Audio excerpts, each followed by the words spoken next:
കോൺഗ്രസ് രാജക്കാട് മണ്ഡലം കമ്മിറ്റിയുടെ നേതൃത്വത്തിൽ ഉടുമ്പൻചോല എം.എൽ.എ. അഡ്വക്കേറ്റ് സേനാപതി വേണുവിന് സ്വീകരണം നൽകി.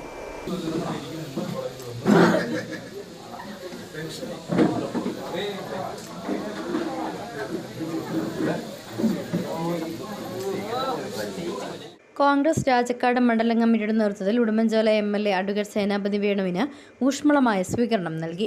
മണ്ഡലം കമ്മിറ്റി ഓഫീസിൽ ചേർന്ന യോഗത്തിൽ മണ്ഡലം പ്രസിഡന്റ് ജോഷി കന്യാക്കുഴി അധ്യക്ഷത വഹിച്ചു. ചടങ്ങിൽ മണ്ഡലം സെക്രട്ടറി ലതീഷ് വി.എസ്. സ്വാഗതവും സലിം എസ്. പാറയ്ക്കൽ നന്ദിയും രേഖപ്പെടുത്തി. തുടർന്ന് നടന്ന സ്വീകരണ സമ്മേളനത്തിൽ എം.എൽ.എ. സ്വീകരണത്തിന് നന്ദി അറിയിച്ച് സംസാരിച്ചു. തെരഞ്ഞെടുപ്പ് അവലോകന യോഗത്തിൽ ജോഷി കന്യാക്കുഴി വിനയാന്വിതനായത് പറഞ്ഞുകൊണ്ട് നമ്മൾ 500 പുറകിൽ പോകാം എന്നൊക്കെയായിരുന്നു ജോഷിയുടെ കണക്കുകൾ. അപ്പോൾ പുറകിൽ പോയില്ലെങ്കിലും നമ്മൾ ഉദ്ദേശിച്ച് അത്രയൊരു ലീഡൊന്നും ഉണ്ടാകുമെന്ന് നമ്മളായിരുന്നു സ്വപ്നത്തിൽ പോലും കരുതിയത്. ഏതായാലും രാജാക്കാട് പഞ്ചായത്തിൽ 1600-ലധികം വോട്ടിൻ്റെ ഭൂരിപക്ഷം നേടിയെന്ന് മാത്രമല്ല എല്ലാ ബൂത്തിലും നമ്മൾ ലീഡ് നേടി എന്നുള്ളതാണ് ഈ തെരഞ്ഞെടുപ്പിൻ്റെ സവിശേഷത. KPCC member Balan Pillai, block president DCC മെമ്പർമാരായ ലിജ മുണ്ടപ്ലാക്കൽ, ബെന്നി പാലക്കാട്ട്, പിയൂസ് കറിയ, കിങ്ങിണി രാജേന്ദ്രൻ എന്നിവർ ആശംസകൾ അർപ്പിച്ച് സംസാരിച്ചു.